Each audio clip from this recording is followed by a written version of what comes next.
Daawwattoota sagantaa OP chaanaalii Itoophiyaa nagaa koo kan hafuuraaf kan fooniis isiniin gaafadhaa akkam jirtu nagaa keessanii ayyaanni waaqayyoo bakka isin jirtan maratti isiniif haa baay'atu isiniin jecha kun qo'annaa macaafa qulqulluuti. Qopheessaan qo'annaa macaafa qulqulluu ani obboleessi keessan Fayyeraa Mulunaan jedhama. Hirmaattonni qo'annaa macaafa qulqulluu addaan obboleessi koo barsiisaa Masarat Amansiisaa jedhama. Ittaansuudhaan immoo kan jiru obboleessa keenya obbo Malkaamuu Toliinaa jedhama. Isatti aansuudhaan immoo kan jirtu obboleettiin keenya Sister Aannanee Bal'inaa jedhamti. Isinis amma xumura qophii keenyaaf qo'annaa keenya kanatti nu wajjiniin akka turtan yaboo adaraa isiniin jenna. Kanaaf gara qo'annaa macaafa qulqulluu keenyaatti osoo hin galin dursa barsiisaan kitaaba qulqulluu hafuura qulqulluudha. Hafuurri qulqulluun hunduma keenya wajjin akka ta'uuf obboleessi keenya barsiisaa Masarat Amansiisaa kadhannaa nuuf godha jechuudha. Waaqa keenya, uumaa keenya, gargaaraa keenyaaf da'oo keenya galanni siif haa ta'u. Ameen. Eegdee nu tiksitee yeroo kanaa waan nu geesseef maqaan kee ulfaatu. Ameen. Abbaa keenyaa dubbii sagalee kee yeroo dubbannu hafuurri kee qulqulluun nu wajjin haa ta'u. Ameen. Yaa Waaqayyo Gooftaa, dhaggeeffattoonni keenyis dubbii kanarraatii hubatanii ittiin jireenya bara baraaf qophaa'uu akka danda'aniif nu gargaari. Ameen. Hunduma keenyaaf ayyaana kee nuuf baay'isi. Ameen. Maqaa Gooftaa Yesuus Kiristoosiin. Ameen. Tole obboleessa keenya waaqayyoo guddaa si haa eebbisuu siin jechuun barbaada. Hafuurri qulqulluun nu gargaara. Qo'annaan keenya kanarraa mata duree baay'ee gaarii ta'eef jireenya keenya jijjiiruu danda'uuf hubannaa gaarii kan nuuf kennu mata dureen isaa waaqaa fi lafa wal qabsiisuu yookiin waaqaa fi lafa tokkoomsuu mata duree jedhudha. Mata duree kana gaafa qorannu ergaa Phaawulos waldaa Filiiphiyoosii fi Qolaasiyaasiif barreesse xalayaawwan inni isaaniif barreesse qoranna. Xalayaawwan kun lamaan wanta baay'eetiin wal fakkaatu akkasumas immoo xalayaawwan Phaawulos waldoota kanaatiif barreesse yommuu qo'annu tokkoffaa kan nuti hubannu kaayyoon Kiristoos maal akka ta'e sirriitti nu hubanna. Ittaansuudhaan immoo waamichi Phaawulos maal akka ta'e maaliif akka Waaqayyoo yookiin Kiristoos Phaawulosiin akka inni waame hubanna. Ergamni isaas maal akka ta'e sirriitti baranna. Yeroo xalayaawwan kana lamaan kan Phaawulos barreesse yeroo qorannu isa kana sirriitti ni ilaalla jechuudha. Phaawulosis ta'ee hojjettoonni wangeelaa ergama Kiristoos irraa fuudhan fiixan baasuudhaaf dhagaa gufannaawwan isaanitti ta'an keessatti gargaarsi Waaqayyoo hagam guddaa akka ta'e hojiin wangeelaa babal'achuu keessatti hojjettoonni ergama Kiristoos fudhatan yommuu ergama isaanii ba'uudhaaf hojjetan wal'aansoowwan amantii isaan mudate keessatti gargaarsi Waaqayyoo fi hojiin Waaqayyoo immoo akkam ta'a akka inni ture yommuu wajjin ilaallu ta'a jechuudha. Kanaaf keessumaa kaayyoon Kiristoos maal inni kan jedhurraa yommuu jalqabnu kaayyoon Kiristoos ilmaan namootaaf qabu gara waaqarraa gara lafa kanarraatti yeroo dhufu kaayyoon Kiristoos inni guddaan maal akka ta'e jalqaba wajjin ilaalla jechuudha. Kaayyoon Kiristoos jalqabumaa kaasee samii iddoo qulqullaa iddoo cubbuun hin jirre iddoo ergamoonni sagada qulqullaa isaaf dhiyeessan sana dhiisee gara lafa kanaa gaafa dhufu maal fudhachuudhaaf bu'aa maal buufachuudhaaf kan jedhu dursinee yoo ilaalle gaarii natti fakkaata. Hordoftoota keenyaaf daawwattoota keenyaafis ifa akka ta'utti kaayyoon Kiristoos gara lafa kanaa dhufe kaayyoo guddaa tokkodha. Kaayyoon guddaan inni gara lafa kanaa dhufe tokkoffaa lubbuu fayyisuudha. Lammaffaa immoo cubbuun waaqaa fi lafa kana gargar baase cubbuun namootaa fi Waaqayyoon gargar baase Kiristoos garuu dhufee du'uu isaatiin waaqaa fi lafa kana walitti araarse jechuudha. Gidduu seene jechuudha. Gaafa cubbuun namaaf Waaqayyoon gargar baasu Kiristoos immoo ofiisaatii gidduu seenuudhaan tokkoomse jechuudha. Kanaaf tokkummaa yookiin riqicha Kiristoos ijaare sanarra adeemuudhaan nuti abbaa arguu dandeenya gara samiis deemuu dandeenya jechuudha. Karaa isaa malee eenyumtuu abbaa arguu akka hin dandeenye numtiyyuu afaan isaa irraa dubbateera jechuudha. Waamichi Phaawulos immoo kan inni Waaqayyo Phaawulosis ta'ee ergamoota kan biraa kan inni waameef hundumtuu garbicha isa akka ta'uuf. Garbicha isaaf akka ta'u jechuun namni garbicha Kiristoosiif ta'e kaayyoo tokko dubaaf jiraachuu danda'a. Kaayyoon tokko inni jiraachuu danda'u maalidha? Erga isaaf bitame garbicha erga isaaf ta'e hireesaa yookiin kaayyoosaa dantaasaa osoo hin taane kaayyoo Waaqayyo isaaf kenne sana duwwaadhaaf jiraata jechuudha. Akkaa fi akkaataa Waaqayyo isa qajeelcheen jiraata jechuudha. Ergama yookiin imaanaa Waaqayyo isatti kenne duwwaa fixan baasuudhaaf garbicha koo akka taatuuf ansi filadhe kan inni jedheef isa duwwaadhaaf akka ta'u wanti hundi isaa du'a keettis jireenya keettis haala gaariis ta'e haala hamaa keessatti isaaf akka ta'uudhaaf jechuudha. Ergamni Phaawulos immoo ergamni inni Kiristoos biraa fudhate misiraachoo lallabuudha. Mee hojii ergamootaa boqonnaa 26 lakkoofsa 18 dubbifanneetu iddoo sanatti maaliif akka Phaawulos waamame waamichi Phaawulos maal akka ta'e iddoo sanatti ni argina. Hojii ergamootaa boqonnaa 26 lakkoofsa 18 irratti dukkanaatii gara ifaatti aangoo seexanaa jalaas gara Waaqayyotti haa deebi'aniif ija isaanii hin bantaa. Anatti amanuudhaanis dhiifamuu cubbuu isaanii argatanii warra qulqullaa'an gidduuttis dhaala isaanii haa fudhataniif siin ergaa anaan jedha. Kanaaf iddoo kanatti wanti baay'ee na ajaa'ibu dukkana keessaa gara ifaatti. Mee dukkana akkamitti ilaaltu? Tole. Waaqayyoof galannaa ta'u. Ameen. Waaqayyo karoora guddaa nuuf qaba. Jalqabumarraa kaasee jechuudha. Abboonni keenya jalqaba Addaamiif Hawwaan erga kufanii akka nuti kufnee hafnu barbaadu Waaqayyo. Akka nuti kaanee fayyina argannu barbaada. Sababiin isaa kaayyoodhaa fi itti yaadamee uumamoota addaarraati adda baasee waan uumamneef jechuudha. Kanaaf maa inni iddoon sagalee Waaqayyoo hin jirre dukkana. Yaa Isaayyaas boqonnaa 60 lakkoofsa tokko yoo dubbifanne kan adda baafachuu hin dandeenya jechuudha. Kanaafiyyuu maa inni dukkana kanaaf immoo ifa gochuudhaaf Waaqayyo ergaa nama kamittiyyuu kenneera. Ergamoo bartootatti kenneera. Hojii ergamoo Maatiyos boqonnaa 28 lakkoofsa 19-20tti maal jedhee hojii ulfaataa fi hojii guddaatti kenne. Hojii guddaa kana immoo qofaa keessan miti kan isin hojjettanii jedhe. Ani yeroo hundumaa isin wajjin nan jira jedhe.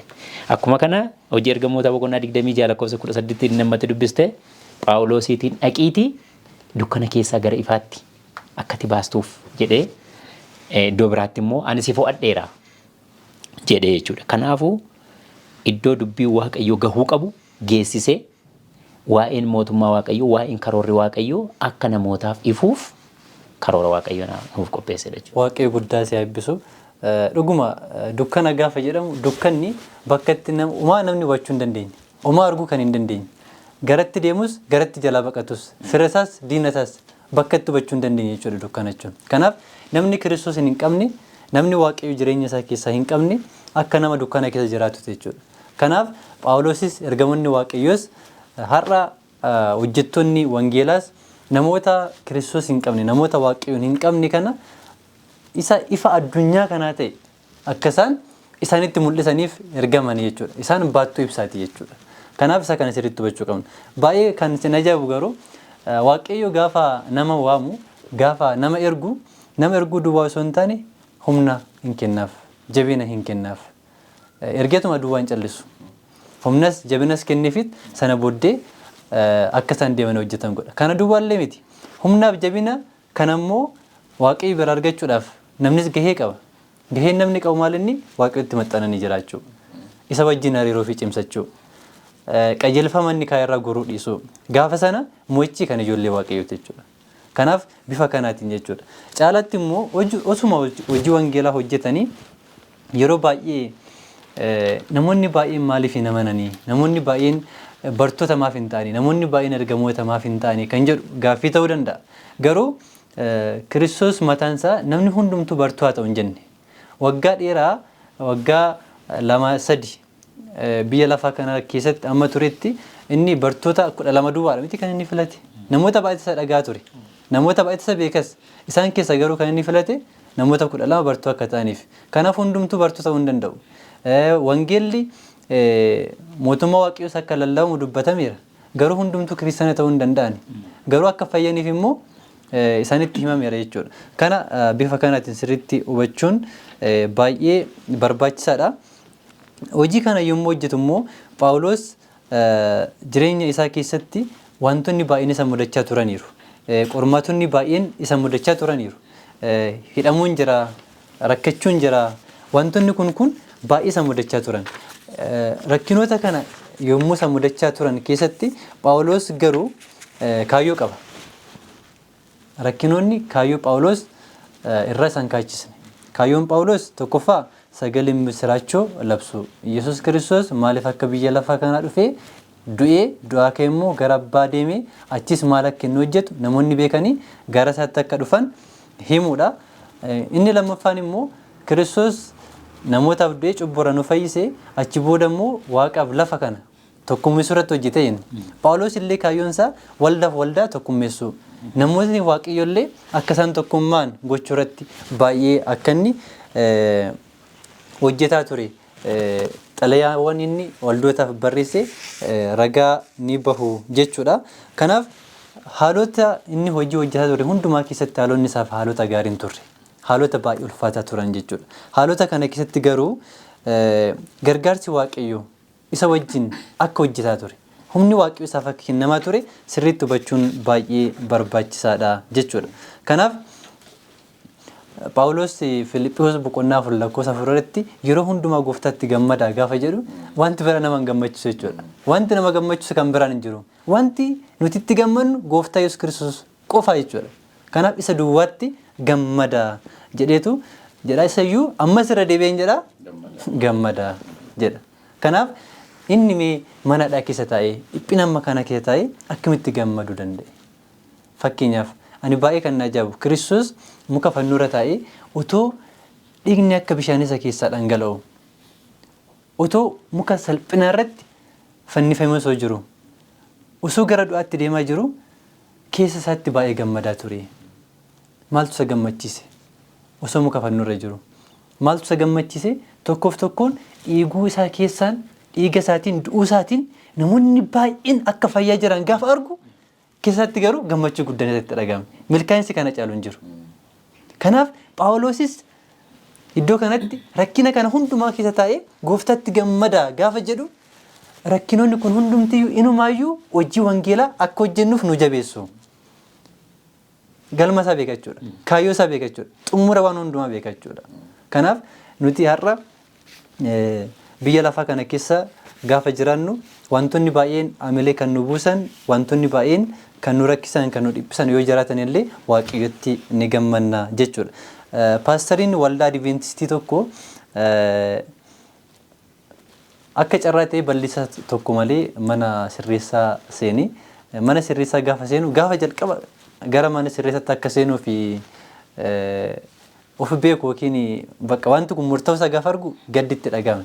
Garuu deebi'eetu immoo waaqayyo namoota achi jiraniif akka isa ergaa jiru gaafa hubatu gammadeetu kallattiidhaan gara mana sirreessa sana deeme. Sana booda waaqayyo isaan hojii hojjeteera.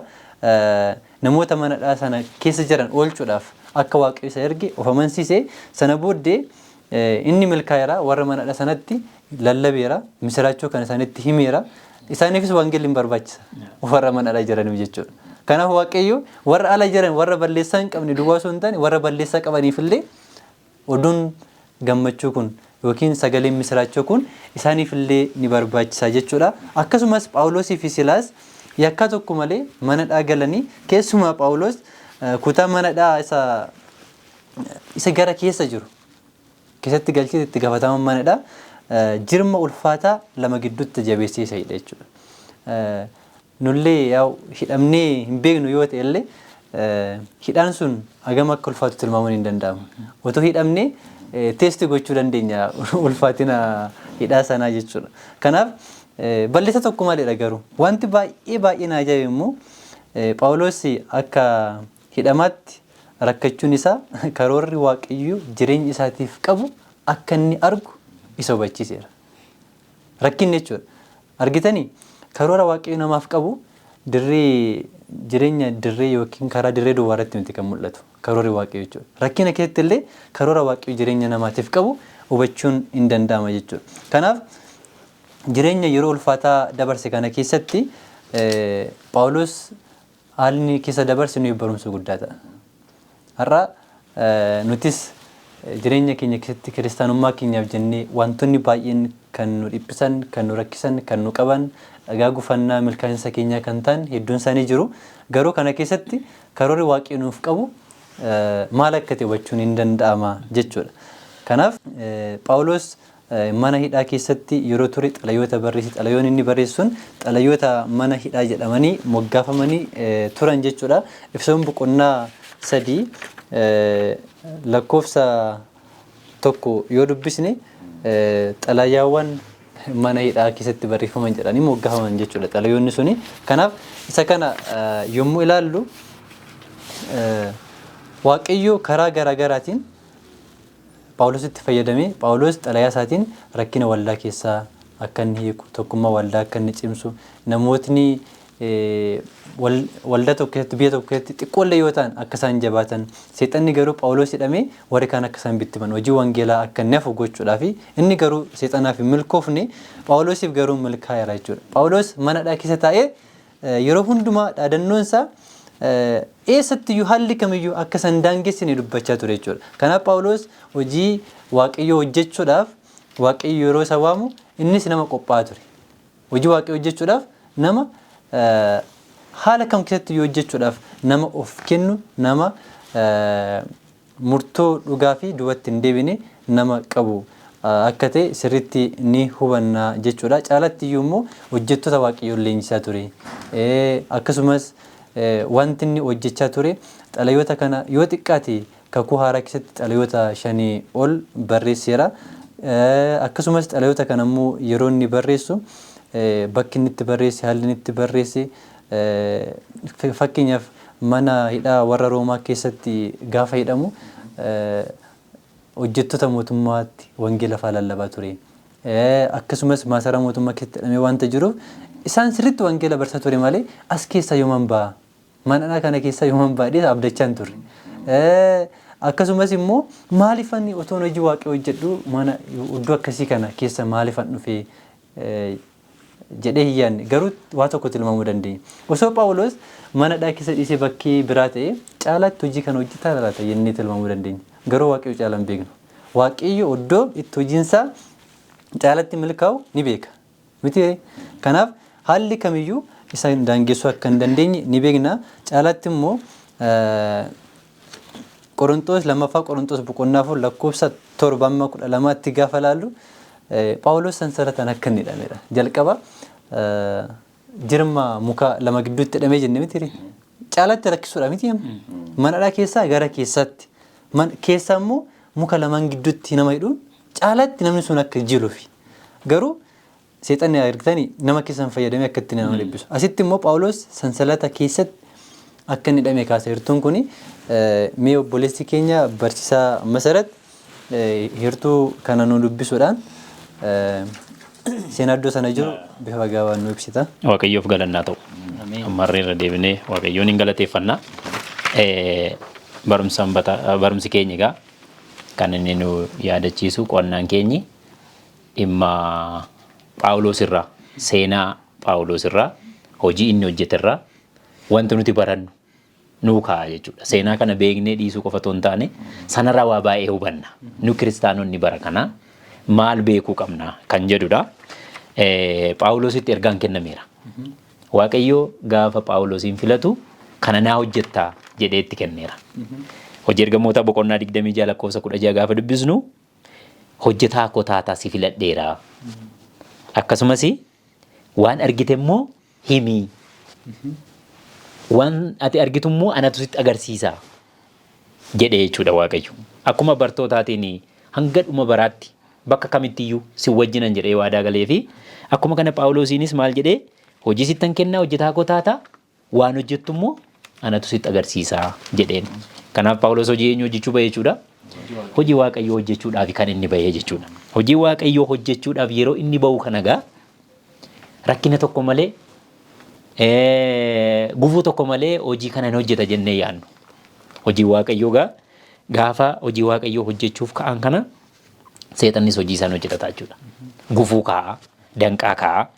Kanaatiif Phaawulos hojii kana gaafa waaqayyo irraa fudhatee hojii kanatti seenu rakkoo adda addaa isa mudate. Hidhaatu isa mudate. Reebichatu isa mudate. Meeqan garafameedha? 40 ta'u tokko irruu garafameera. Hin garafame, hin hidhame, hin lolame, wanti inni hin taane hin jiru jechuudha. Wanti inni hin taane hin jiru. Maqedooniyaatti hidhameera. Lammaffaa Qorontos boqonnaa 6 lakkoofsa 5, boqonnaa 11 lakkoofsa 23, lammaffaa Qorontos boqonnaa 7 lakkoofsa 5 gaafa dubbisnu iddoo adda addaatti akka inni hidhame. Filiiphiyuusis mataa isaa keessatti hidhameera. Yerusaalemitti, Qeesaariyaatti, iddoowwan adda addaatti hidhameera. Keessattuu immoo sansalataan hidhamee jedha. Gaafa Efesoon boqonnaa 6 lakkoofsa 20 irraa dubbisnu immoo maal jedha? Funyoo sibiilaatiin jedha. Sansalata jechuudha. Funyoo sibiilaatiin hidhameera jedha. Roomaatti gaafa deemu jirmaatti hidhameera. Akkuma kana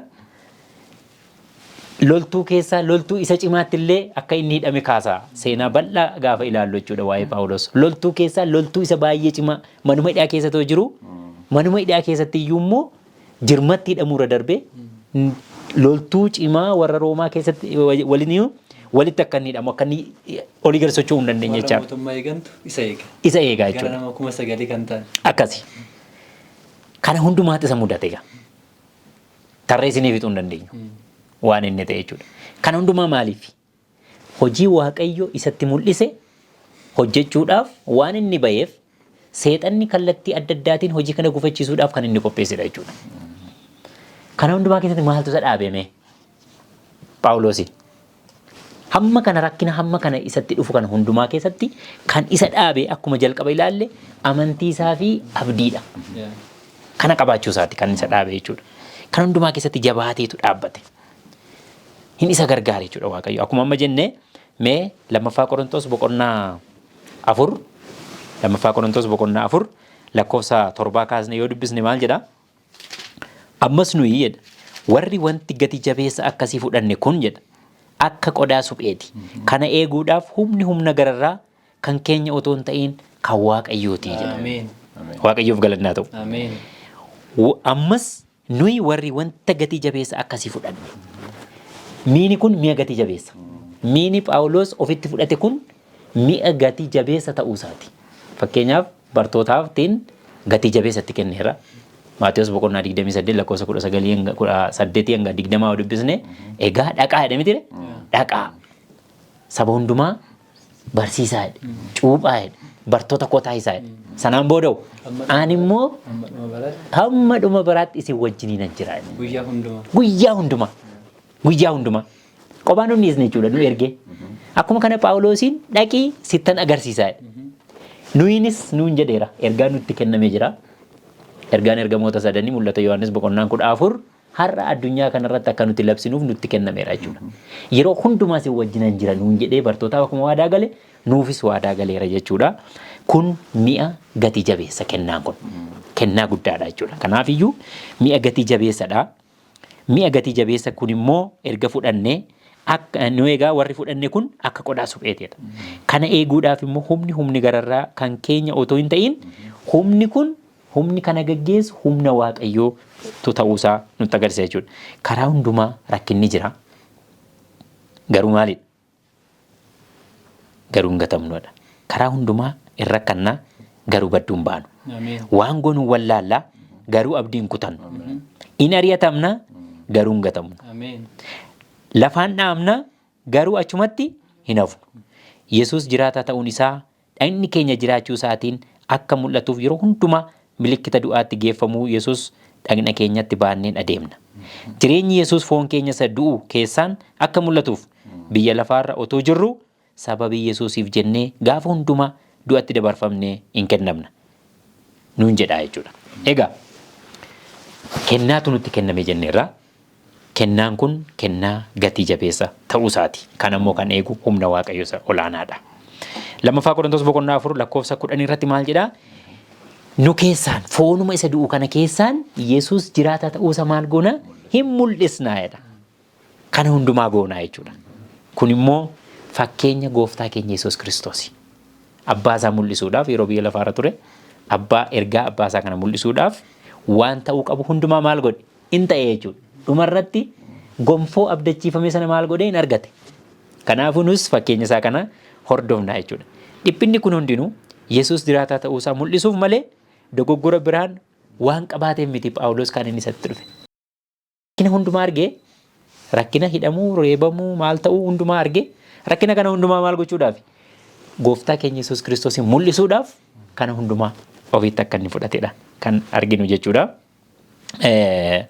Maal jedha lammaffaa Qorontos boqonnaa 6 lakkoofsa 3-7 irratti hojii hojjennu kana keessatti ergaa nutti kenname kana yeroo hojiirra oolchinu nama tokkollee akka nuti gufachiisu nurra hin jiraanne akka hojjettoota waaqayyootti akka of dhiyeessu nurra jiraatu rakkina dhufu hundumaa obsaan akka nuti dandeenyu qabnu nutti dubbata jechuudha. Rakkinni jira, gidiraan jira, reebamuun jira, kana hundumaa keessatti akkam gochuu qabna obsaan danda'u akka nuti qabnu nutti dubbata jechuudha. Waaqayyo guddaa si eebbisu jecha barumsa addaa kanarraa sirriitti akka arganne abdiin qaba. Egaa daawwattoonni keenya qo'annaa macaafa qulqulluu keessatti seenaa Phaawulos manadhaa keessatti dabarsee fi waaqayyos akkamitti akka inni rakkina keessatti hojii isaa hojjetu wajjin ilaalaa jirra. Kanaaf isinis turtii keessan nu wajjiniin taasisaa isiniin jecha daqiiqaa muraasa booda immoo walitti deebina. Ayyaanni waaqayyo hunduma keenya wajjiniin haa ta'u isiniin jedha.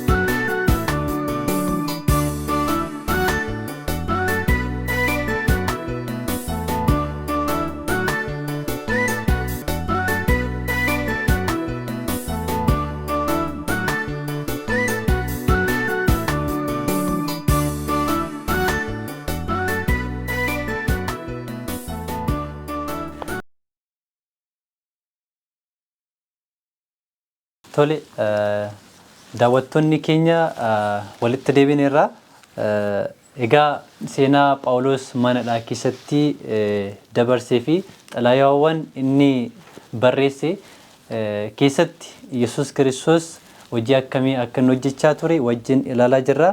Akkuma amma obboleessi keenya barsiisaa margaa ibsaa addaa nuuf kenne keessatti Phaawulos sansalataan hidhamuu gaafa jedhu iddoo kanatti wanti nuti dagachuu hin qabne Phaawulos mana hidhaaf rakkina ulfaataa akkasii keessa akka inni darbu kan isa taasise tokkoffaa amantii inni qabu, lammaffaa abdiidha, sadaffaa immoo kennaa waaqayyoo isaaf kenne. Kennaa waaqayyoo isaaf kenne tokkoffaa macaafa qulqulluuti. Lammaffaa hafuura qulqulluudha. Macaafni qulqulluu gara dhugaa hundumaatti nama geessa. Hafuurri qulqulluun immoo jaalalli Kiristoos ilmaan namootaaf qabu qabatamaadhaan fannoo irratti mul'achuusa. Daandiin gara samiitti geessu fannoo Kiristoos keessa ba'uusa nutti agarsiisa jechuudha. Waaqayyo Yesuus Kiristoos jaalala guddaa akkamii akka inni nu jaalatu nutti agarsiisa. Har'as seexanni nuti kan akka nu hubanneef kitaaba qulqulluu akka nu hubanneef akkasumas immoo hafuura qulqulluu kan akka nuti hin fudhanneef sansalanni inni ittiin yeroo ammaa kana dhaloota hidhee jiru wanta baay'eetu jira jechuudha. Fakkeenyaaf waan salphaa yoo kaasne namni waa'ee qaala'insa jireenyaa yeroo rafu yaada, yeroo ka'u yaada. Halkanii guyyaa waa'ee qaala'insa jireenyaatiin sammuun namaa guutameera. Kanaaf yeroo itti namni waa'ee fayyina lubbuu isaatii waa'ee jireenya bara baraa yaadu nama dhoowwaa jira jechuudha. Kun hidhaa guddaadha. Namni baay'een biiziidha. Yeroo baay'ee namni baay'een hin fiigan kaata. Garuu bu'aan isaa mul'atu. Namni yaaduutti taa'an jiru, hojjechuutti taa'an jiru, garuu bu'aan isaa hin mul'atu jechuudha. Akkasumas falaasama amantii iddoo baay'eetti jiru. Isaan kun hidhaa hin mul'annedha. Sansalata hidhaa isa kan Phaawulos itti hidhame caala. Akkasumas immoo namoonni tokkummaa dhabuun isaanii, jaalala walii dhabuun isaanii, hidhaa namni hin beekne, wangeela akka hin bal'anne, hariiroon nama waaqa wajjin akka hin jabaanne gochuudha. Hundaan ol seexanni maal godha? Tokko gara dogongora keenyaaf akka ilaallu, gara iddoo dadhabbii keenyaa akka ilaallu yeroo baay'ee godha jechuudha. Kanaaf garuu kana keessatti Phaawulos karaa addaatiin jireenya jiraate keessatti rakkina dabarsee hundumaa keessatti nuti maal gochuu akka qabnu jireenya qabatamaan jiraatee nu agarsiiseera jechuudha. Mee obboleessi keenya obbo Malkaamuun hojii ergamoota boqonnaa 16 lakkoofsa 9 irratti Phaawulos Filiphos keessatti seenaa akkamii akka inni hojjete bakka sana nu dubbisa jechuudha. Waaqayyoon hin galateeffannaa. Hojii ergamoota boqonnaa 16 lakkoofsa 9 irraati wanti addaa nuti hubannu akkas jedha. Phaawulos halkan sanatti nama Maqedooniyaa tokko mul'atatti arge. Namichi dhaabbatee Maqedooniyaatti ce'ii nu gargaari jedhe. Halleluuyaa. Macaafa qulqulluu keenya keessa deemnee dhimma Phaawulosii yeroo ilaallu obboleessi amma kaasaa yeroo ture Phaawulosii sansalataan hidhameetu ture. Sansalata keessa taa'ee garuu faarfannaa addaa faarfatan. Sagaleen faarfannaa isaanii fuuncaa sibiilaa isaanirra jiru kan harcaasu ta'e. Ameen. Sagalee faarfannaa isaaniirraan kan ka'e manni hidhaa sun kan socho'u ta'e. Sana keessatti garuu socho'a mana hidhaa sana keessatti dinqii garaagaraa akka inni ta'e loltuu warra Roomaa kan ta'e kan isaanitti kennaman halkan sanatti akka inni gooftaa Yesuus Kiristoosiin amanu taasiseera. Faarfannaan Phaawulos fa'aa jechuudha Phaawulosiif Sillaas. Asitti immoo hojiif dinqiin Phaawulos hojjetu hafuurri qulqulluun isa gargaaree hojjetu kun waan dhaga'ameef halkan mul'atatti namni Maqedooniyaa tokko nama Maqedooniyaa kan fakkaatu ta'eetu ergamaan Waaqayyoo Phaawulositti mul'ate. Maal akka inni godhuuf gara magaalaa Filiphisiusitti ce'ee Filiphisius keessatti wangeela mootummaa Waaqayyoo akka inni babal'isuufitu gara sanatti hafuurri qulqulluun isa waame. Filiphisius jechuun magaalaa Maqedooniyaa keessatti kan argamtuudha. Mandara xiqqoodha. Garuu magaalaa beekamtuudha. Mirga warri Roomaa qaban hundumaa qabdi. Hojii ergamoota boqonnaa 16 lakkoofsa 12 yeroo dubbisnu mirga warri Roomaa qaban hundumaa qabdi. Mirga lafa qabachuu qabu.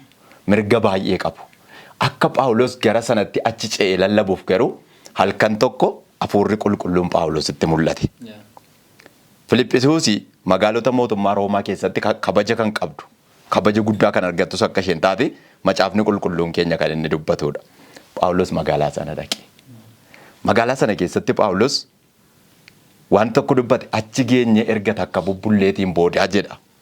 Hojii ergamoota boqonnaa 16 lakkoofsa 13 haga 15tti yeroo dubbisnu erga achi keessa geenye takka bubbulleetiin booda gara iddoo Yihuudoonni kadhatu jennee yaadne itti gadi buune.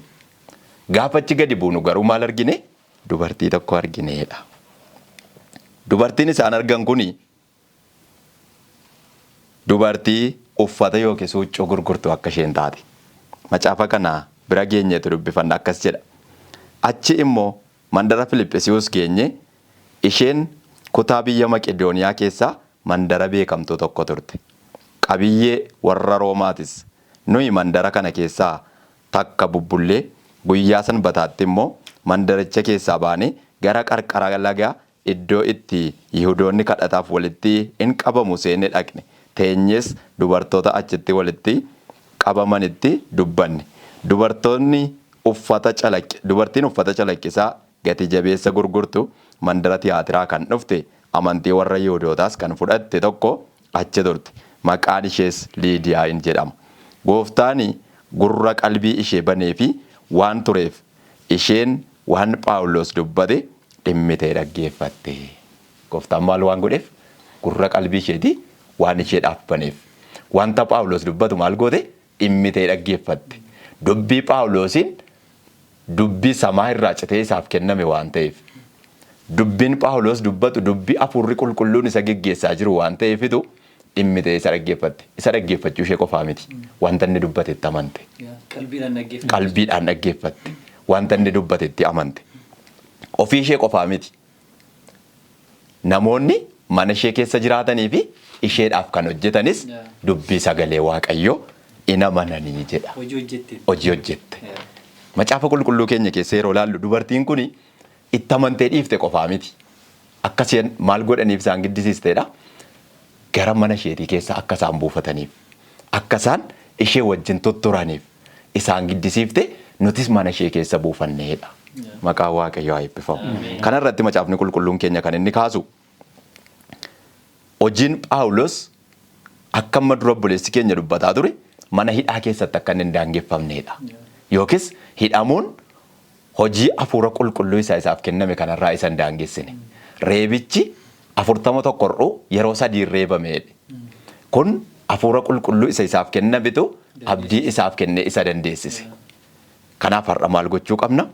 Wanti kamiyyuu jireenya keenyarra yoo ga'e yoo narra dhufe akka nuti hojii Waaqayyoo irraa duuban deebineef seenaa Phaawulos kanarraa waa hubannaa jechuudha. Waaqayyoo guddaa si eebbisu eebbifame jecha dhuguma Phaawulos seenaa isaa jalqabaa fi seenaa isaa kan amma wal bukkee qabnee gaafa laallu namni Waaqayyoon ari'achaa ture amma immoo Waaqayyoof ari'atamuun waan ajaa'ibaa jechuudha.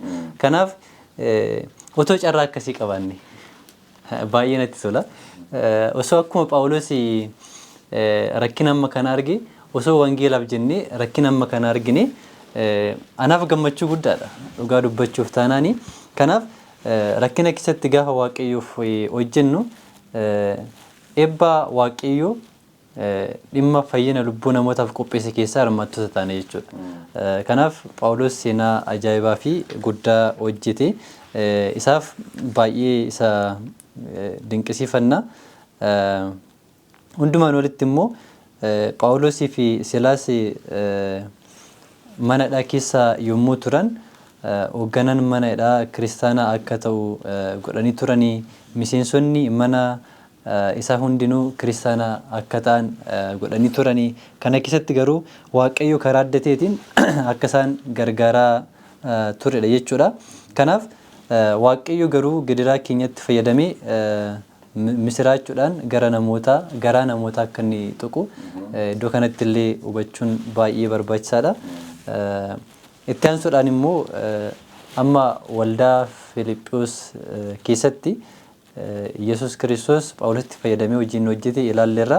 Amma immoo mee Phaawulos waldaa Qolaasiyaas keessatti hojiin hojjete yommuu wajjin ilaallu ta'a.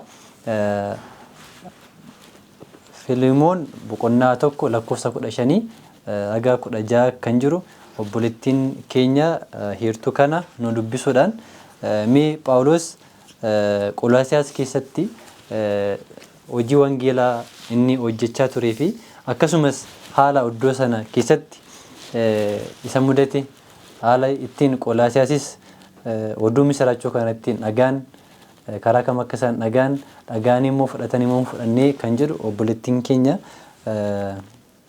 heertuu kana wajjin wal qabsiistee yaada gaabaa nuuf dhiyeessiti jechuudha. Tolee, Waaqayyoon abbaa keenya baay'inee guddifnee galateeffanna. Gabaabaadhumatti seenaa Phaawulos irraa waan baay'ee akka barachaa jirru abdii guddaan qaba. Kanaan duras akkuma dhageenyee turre Phaawulos wangeela lallabuudhaa fi aarsaa inni kaffale guddaadha. Akkuma kana haallistuu isaaf hin mijatini haala mijatuuf hin mijanne keessa taa'e mana hidhaa keessatti illee seenaa guddaa aarfama guddaa wangeelaa fi akka inni ofiisa aarsaa godhee dhiyeessedha kan nuni barannu. Asumaan Filemooniin boqonnaa 1 lakkoofsa 15 fi 16 yoo dubbifanne achitti maalidha kan inni nutti dubbatu Phaawulos Oneesimoosiif maaltu akka ta'u akka inni fedhe yookiis immoo Oneesimoosiif maaltu akka malu kunuunsi akkamii isaa akka barbaachisu gara Filemoonitti yommuu inni ergaa argedha kan nuni iddoo kanatti barannu jechuudha. Heertuu kanaan dubbifannaa tari'edha. Yeroodhaaf siirraa gargar ba'uun isaa yeroo hundumaa ati akka isaa wajjin haftuuf taa'edha. Si'achi akka obboleessa isa jaallatamaa isa garbichaa olitti isa fudhadhu malee akka garbichaatti miteedha. Anaaf iyyuu ergaa akkas jaallatamaa ta'e siif immoo namummaa isaatiin Gooftaattis akkam caalchisee siif haa ta'uree jedha. Iddoo kanatti kan nuti hubannu Oneesimoos Phaawulos Oneesimoosiin eessatti arge mana hidhaa keessatti kan inni arge. Oneesimoos immoo mana hidhaa kan inni seene nama baay'ee mata jabeessa yookiis yakka baay'ee guddaa ta'e dalagee akka inni mana hidhaa seenedha kan nuti barannu. Garuu immoo Waaqayyo Phaawulositti fayyadamuudhaan isa didaa jedhame mana hidhaa sanatti darbatame garaa isaa karaa eenyu jijjiire karaa Phaawulosiin jijjiire. Lallabni Phaawulos didaayyuu leenjisuu akka inni danda'u. Garaan namoota baay'ee jabaatanii akkuma qo'annaa macaafa qulqulluu keenyaa kana keessatti arginu kan mataa jabaatanii dubbicha fudhachuu didan garuu Yihuudoonni Giriikonni hundinuu lallaba eenyuutiin fayyanii lallaba Phaawulosiin fayyaniidha. Kanaatiif Phaawulosiin jireenyi isaa akkamittiin akka inni Waaqayyootiif aarsaa ta'e jalqabumarraa kaafnee yoo ilaalle dura yommuu jaamummaa hafuuraatiin rukutamee ture Phaawulos eenyuun ari'ataa ture gooftaa Yesuusiin kan inni ari'achaa ture jechuudha. Garuu immoo gaafa deebi'ee iji isaa hafuuraa isaaf banamu Waaqayyoo Phaawulositti karaa isaatti itti mul'ate karaa Daamasqoorratti itti mul'ate jaamummaadhaan rukutame jaamummaa fooniitiin rukutame iji isaa hafuuraa maal ta'e kallattiidhaan baname. Sanaa booda iddoo jiru of arge iddoo ture of arge ergi of argee jedhe booda eenyummaa Waaqayyoo lallabuu jalqabe. Isa nuunarraa haala nuuf mijatu keessa teenye iddoo nuuf mijachuu danda'u irra teenye wangeela lallabuudhaaf of qabnu utuu hin taane mana hidhaa keessa taa'e yeroo itti waa'ee ofii waa'ee foon ofii qofa yaadanitti inni immoo maal godhe waa'ee Waaqayyoo lallabuu jalqabe. Akkasittiin wangeela biyyaa biyyatti namaa namatti gosa hundumaa sanyii hundumaa garbaa birmaduutu hin jedhen wangeela lallabee wangeela babal'isuu akka inni danda'edha kan nuti hubannu jechuudha. Kanaaf hojii ergamootaa boqonnaa 19 lakkoofsa 10 yoo dubbifanne yeroo Phaawulos Efesoonitti lallabu gara Efesoonitti yommuu inni lallabaa ture kan wanti inni haasa'u iyyuu isaaniif hin galu ture. Maaliif dhaga'uu waan hin barbaanneef garaa isaanii jabeessanii waan jiraniif wanti Phaawulos dubbatu kun maal akka ta'e iyyuu namoonni hin hubanne baay'eetu jiru. Achuma isaan keessaa immoo kanii lallaba isaa sanaan booji'amanii qalbii jijjiirratan immoo baay'een akka jiran argina jechuudha. Kanaaf hojii ergamootaa boqonnaa 20 lakkoofsa 31 irratti immoo jecha maal jedhuun isaanitti dubbata akkaataa isaan garaa isaaniitti booji'uu danda'unitu itti dhiyaata jechuudha. Maal jedha waggaa 3dha akka nuti gargar hin kutin waa'ee keessaniif imimmaaniin isin gorsaa akkan ture maal ta'edha yaadadhaadha. Jechi kun maal ta'e imimmaaniin yeroon isin gorsaa ture gara of deebisee yeroo waa'ee keessaniif kadhachaa ture. Waggaa meeqa waggaa 3 isa yaadadhaa jedheetu isaaniitti dubbata hojii ergamootaa boqonnaa 20 lakkoofsa 3 yoo dubbifan. Kanaaf akkaataan itti saba sanatti dhiyaate illee seenaa dabarsi yommuu inni isaanitti dubbatu mataa isaa maal ta'a turani qalbiin isaanii cabeetu booji'amanii barsiisa isaarraa waan guddaa akka isaan dhagaa turan. Yesuus Kiristoos fayyisaa isa dhugaa ta'uusaa isarraa akka isaan barachaa turan kan nuti dubbannu jechuudha. Kanaaf warra akka Ephafiraas fa'aa warra akka Oneesimoos akkuma kana Qolaasaayis namoota baay'ee fakkeenya fudhannee yoo ilaalle misiraachoo Phaawulos irraa dhagaan ofii isaaniitti deebi'anii maal godhanii lallabuutti kaan jechuudha. Eenyurraa kan dhagaan Phaawulos irraa kan dhagaan isaan amansiise wanti inni isaanitti dubbatu sun immoo dhuguma abdii deebi'ee dhufu gooftaa Yesuusin of keessatti qabachuusaa abdiif amantii isaa kana ergi guutuutti itti amananii maal godhan misiraachoo kana deemanii lallabuu akka isaan jalqabanidha kan nuyi isaan irraa barannu jechuudha. Akkuma kana deebi'ee maal godhe Oneesimoos Ephafiraas deebi'ee immoo Qolaasaayisitti dhugaa ba'edha. Walumaa galatti Phaawulos sagalee Waaqayyootiif maal akka inni godhe haala mijatuu fi hin mijanne irra taa'e dhugaa kana lallabuudhaaf agaree bichaatti illee aga mana hidhaatti darbatamee kennamuutti illee aarsaa barbaachisu hundumaa utuu sodaatee duuba hin deebiin murannoodhaan itti adeemuudhaan wangeela lallabuudhaa fi akka inni aarsaa guddaa kaffalaa tureetu argina jechuudha seenaa Phaawulos irraa. Kanaaf nuus har'a gara ofii keenyaatti yoo deebisnu Waaqayyoon of dura buusne wangeela kana lallabuudhaaf kutannoodhaan ka'uu akka nuti qabnuudha ergaa kanarraa kan hin baradhu jechuudha. Waaqayyo guddaa si eebbisu fayyaa ta'e ergaa baay'ee ajaa'ibaa ta'e iddoo kanarra baranna. Daawwattoota keenya Phaawulos hojiiwwan gurguddaa baay'ee boonsaa ta'an hojjeteera. Nuti bu'aa hojjettoota wangeelaa kanaan dura turaniiti jechuudha. Wangeela qabatamaa kana baannee kan nuti irraa waa'ee wangeela kanaa kan nuti barannu. Kanammoo seenaadhumaaf barannu osoo hin taane isaan irraa barannee nullee waan nutti dhufuuf akka qophoofnuufi. Nullee maal gochaa jirraa maal hojjechaa jirraa kan jedhu keessatti akka ilaalluu fi baay'ee kan ajaa'ibe Waaqayyo biyya tokko gara biyya tokkotti kan nama ergu waa malee miti. Fakkeenyaaf Phaawulos gara Qolaasaayisitti Waaqayyo maaliif erge jennee yaadne biyyi yookiin magaalaan Qolaasiyaas akka saayintistoonni haasa'anii fi saayintimni isaanii akka agarsiisutti isaan waaqolii tolfamaadha kan isaan waaqeffatan. Hojiin Waaqayyoo inni guddaan waaqoliin tolfamaa kun baduuf akka isaan jiran. Hundeessitoonni waaqolii tolfamaa doomni isaanii humnoota hamminaa akka ta'an, seexana akka ta'an. Seexanni kaayyoon isaa maal inni namni waaqa wallaalee uumamaan otoo jiru uumamaaf akka sagadu gochuudha.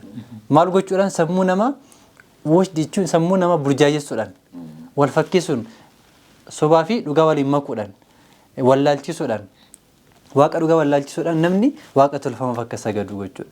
Waaqayyo garuu bantii waaqa kana lafa kana uumama kana hundumaa akka inni uume qalbiin namaa ni beeka. Garuu sixan immoo kana sammuu namaa keessa balleessu. Biyyi Qolaasiyaasis waaqa tolfamaadha kan isaan waaqeffatan. Kanaaf waaqni dhugaan akka jiru Phaawulos dhaqee isaanitti akka lallabuuf jechuudha. Har'allee kan akka magaalaa Qolaasiyaas ni jiru. Baay'een isaanii jechuudha. Biyyi Itoophiyaa waaqa ni beeka, maqaadhaan ni beeka, qabatamaadhaan garuu biyyoota warra kanarra biyya fooyyee qabanidha. Akkuma Waaqayyo yeroo tokko macaafni qulqulluu kan warra Israa'elidha miti. Garuu Waaqayyo saba Israa'el bar biyyoota jiran keessaa namoota jiran keessaa isaan tammate Waaqayyo beeka. Isaanumaan hojjechuu barbaade, isaanumaan wangeela babal'isuu barbaadeetudha. Kanaaf biyya Qolaasiyaas kana keessatti egaa kiristaanonni illee achi keessatti jiraachuudhaaf baay'ee isaanitti ulfaata. Waaqni tolfama waan achi keessa jiruuf jechuudha. Kana keessatti immoo fakkeenyaaf kan akka Fiilimoon kiristaana achi keessa jiraatu ture. Garuu rakkinum kana hundumaa keessatti Waaqayyoof amanamee akka inni jiraachaa ture argina jechuudha. Nutis wantoonni kiristaanummaa keenya irraa adda nu baasuu barbaadan yookiin immoo waaqan wallaalchisuu barbaadan akka isaan jiran hubachuudhaan nuti xiyyeeffannaa keenyaaf kaayyoo keenya ergama keenyarraa kaawwachuun baay'ee barbaachisaadha jechuudha. Mee Filiiphiyoos boqonnaa 1:1-3 keessatti waldaa Filiiphiyoosii fi Qolaasiyaas keessatti isaan kana lamaan wal bukkee qabnee gaafa walitti gudunfinu. Isaan kanarraa maal baranna kan jedhu barsiisaanii Masarat yaada gabaabaa ta'e nuuf kaasee sagantaa keenya gara walitti qabuutti finna jechuudha. Tole, Waaqayyoof galannaa ta'u yeroo ulfaataa keessatti Waaqayyo nu wajjin jira. Maqaan isaa kan galateeffame haa ta'u. Fakkeenya keenya kan nuuf ta'aa jiru Phaawulos iddoo rakkinaa, iddoo dhiphinaa keessa taa'ee gammadaa jedha. Gammadaa. Namni toora akka tokko miti gammada. Abdiif amantii of keessaa qabaannaan rakkinni gammachuu keenya hin daangessu jechuudha. Maqaan isaa kan galateeffame haa ta'u. Phaawulos amma kallattii adda addaatiin waan adda addaa walitti qabaa jira. Walitti funaanaa jira. Fakkeenyaaf amma Filiiphiyoosiin fuudhee magaalaa Roomaa ishee beekamtu keessatti Filiiphiyoos baay'ee beekamtuudha Roomaa keessatti. Ishee keessatti waldaa hundeesse. Namoota maal gochuudhaaf akka isaan fayyaniif kallattiitti akka ishee agarsiistuuf. Baay'ee murteessituudha iddoon taa'umsa ishee jedha. Kan Filiiphiyoos kun magaalaan Filiiphiyoos kun baay'ee murteessituudha. Kanaafuu achi keessatti waldaa ijaaree akka isaan iddoo sanatti fayyinaa sagalee fayyinaa kan akka isaan dhaga'aniif. Akkuma kana nama yakka guddaa hojjetee abdii kutatee mana hidhaatti darbatame kan akka Oneesimoos akka inni gara fayyinaatti dhufuuf kanaan booda jaallatamaa obboleessa koo jedhee akka inni waame arginaa jechuudha. Namoota akkasii har'a namoota meeqatu jira? Namoota abdii kutatanii maal ta'anii gara sagalee Waaqayyootti dhufuudhaaf kan isaanitti ulfaatu jechuudha. Har'allee dubbiin Waaqayyoo hunduma keenyaatiif banaadha jechuudha. Maqaan isaa kan galateeffame haa ta'u. Amma egaa kanaan booda waldaan kun hundeeffameera. Waldaan Filiiphiyoos, waldaan Qolaasiyaasis jira. Hundeeffamee jira. Waldoota kanaatiin maal jedhee waama? Phaawulos jechuudha. Waldaatiin akkas jedhee waama. Filiiphiyoos boqonnaa 1:1-3 haa dubbisnu. Akkas jedha. Nuyi Phaawulosii fi Ximootiyoos hojjettoonni Kiristoos Yesuus gara warra karaa Kiristoos Yesuus Waaqayyoof qulqullaa'anii mandar Filiiphiyoos jiraatan hundumaa gara warra ilaaltotaa fi gargaartota waldaa kiristaanaatti kana caafuu keenya.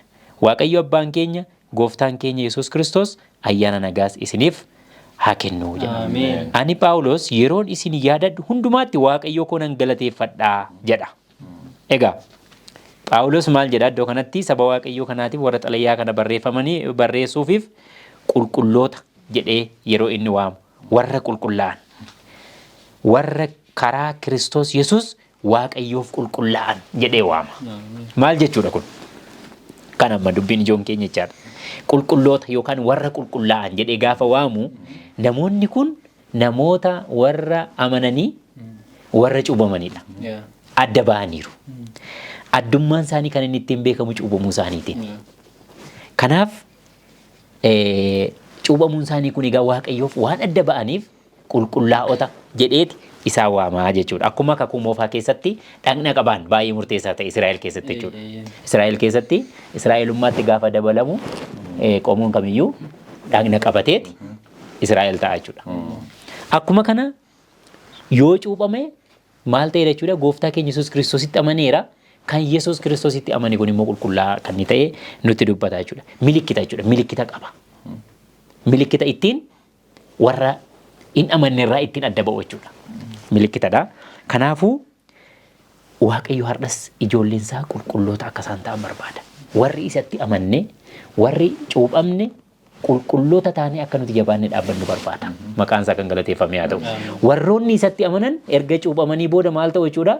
Hin qulqullaa'u jechuudha. Egaa cuuphaan egaa hojii biyya lafaatti du'anii gooftaa keenya Yesuus Kiristoos wajjin immoo jireenya haaraatti ka'uu jechuu akkuma ta'e jechuudha. Kanaafuu lammaffaa Phexros boqonnaa 2:9-10 yoo dubbifne maal jedhaa?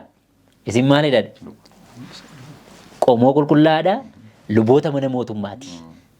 Warra dukkana keessa jiran immoo gara ifa isaatti akkasiin fiddaniif, akkasiin labsitaniif warra fo'amtanidha jedhee nuuf kaa'a jechuudha. Kanaaf qulqulloota ta'anii dhaabbachuun akka nurra jiraatu erga cuuphamnee booda nu barsiisa jechuudha. Cuuphaan egaa kan Waaqayyoo ta'uu keenya agarsiisa jechuudha. Kanaaf qulqulloota taana waldoota Filiphisiisiif akkasittiin kan inni barreesseefi jechuudha. Qulqulloota akka isaan ta'aniif isaan waame jechuudha.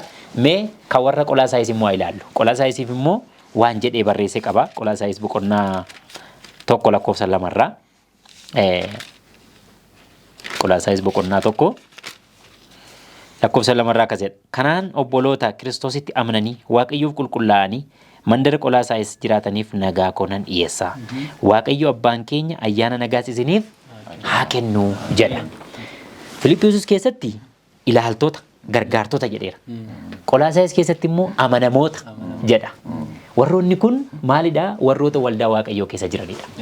Waldaa Waaqayyo jiraataa keessa warra jiran kanatu maqaa kanaatiin waamame jechaadha. Maqaa kabajama, maqaa ulfaata, maqaa baay'ee namatti toludha jechuudha. Maqaan kuni waan namni ofiif gochuu hin dandeenye. Waaqayyotu nuuf kenne jechaadha. Kennaa kana. Kanaaf isaan kun warra Waaqayyoof hojii hojjetan jechuudha. Warra Waaqayyoof hojii hojjetan kanneen akka Xiqiqoos warra jedhaman Ximootiyoos, Ephafraas namoonni kun maqaan isaanii macaafa qulqulluu keessatti Efesoon boqonnaa 6:21 Qolaasaayis boqonnaa 4:7 tokkoffaa Phexros 5 keessatti barreeffamee jira. Namoota kana Phaawulos leenjisee jedha. Hojii Waaqayyoo akka isaan hojjetaniif gara hojii qulqullummaatti isaan fidee jedha. Kanaaf namoonni kunneen gaggeessitootaa fi miseensota waldaa ta'aniitu hojii kana itti fufsiisu jechuudha. Waldaa keessatti maal akka isaan fakkaachuu qaban immoo qajeelfama kenneera. Namoota kana erga gara waldaatti fidee waldaa Waaqayyoo erga hundeessee namoota iddoo rakkinaa keessaa akka isaan dhufan erga agarsiiseen booda waldaa Waaqayyoo keessatti namni ilaaltonni kun gargaartonni kun maal ta'uun isaan irra jiraata. Tokkoffaa Xiimotewos boqonnaa 3:1-12 gaafa dubbifnu namni waldaa Waaqayyoo keessa gaafa jiru amala gaarii kan qabu ta'uu qaba. Nama machi biyya lafaatti kan hin hirmaanne ta'uu qaba. Nama aaru ta'uu qabu. Nama obsaa ta'uu qaba. Akkasittiin ilaaltuu waldaa Waaqayyoo ta'a jechuudha. Ulaagaalee hedduutu barreeffamee jira. Tiitos boqonnaa 1:5-9 gaafa laallusi akkuma kana hojii waldaa kan gaggeessan hojii waldaa Waaqayyoo kan gaggeessan namoota maatii isaanii bulfachuu danda'an akkuma kanallee namoota haadha manaa tokko gaa'elallee daangeessaa jechuudha. Kanaatiif gaheewwan adda addaa nuuf tarreessee jira. Kanaatiin Phaawulos leenjisee isaan immoo akka isaan deebi'anii isa gargaaran taasise jechuudha. Hojii inni hojjetullee deebi'anii maal godhanii isa gargaaranii. Hojiin kun akka inni milkaa'u taasisan jechuudha. Bu'uuressitoonni waldaa Adventistii guyyaa 7ffaallee adeemsa kana hordofu. Kan nama ajaa'ibu jechuudha. Kanaaf kanarra dhaabbannee waldaan kiristaanaa har'aas kanuma hordofu akka isheen qabdu nutti dubbata jechuudha. Qorannaan keenya macaafa qulqulluu guyyaa har'aa Waaqayyo sinaa eebbisu. Ameen. Eebbifamee fayyaa ta'e. Egaa daawwattoonni keenya akka nu wajjiniin turtan akkasiin barumsa guddaa kanarraa barattan abdii guddaa qabna. Waliigalatti sagantaa keenya gara xumuraatti finneerra hundaan ol waan tokko akka nuti hubanne abdii guddaan qaba. Innis kiristaanni dhugaan kiristaanota hunda osoo hin taane kiristaanni dhugaan biyya lafaarra gaafa jiraatu haala baay'ee ulfaataa keessa galuu danda'a. Garuu kana keessatti seexanni maal yaada garaan namaa waaqayyotti akka inni aaru gochuu irratti xiyyeeffata jechuudha. Garuu gaafa nuti gara fannoo ilaallu ni milkoofna. Gaafa ija keenya Kiristoos irraa kaasnu garuu hin kufna jechuudha. Garuu akkuma jalqabaa nu dubbifame Kiristoos maal jedha? Matuma si hin dadhabu. Matuma gonkuma jechuudha. Akkasumas si hin buusu. Waadaan kana caalu jira? Gonkuma yoo hin jiru.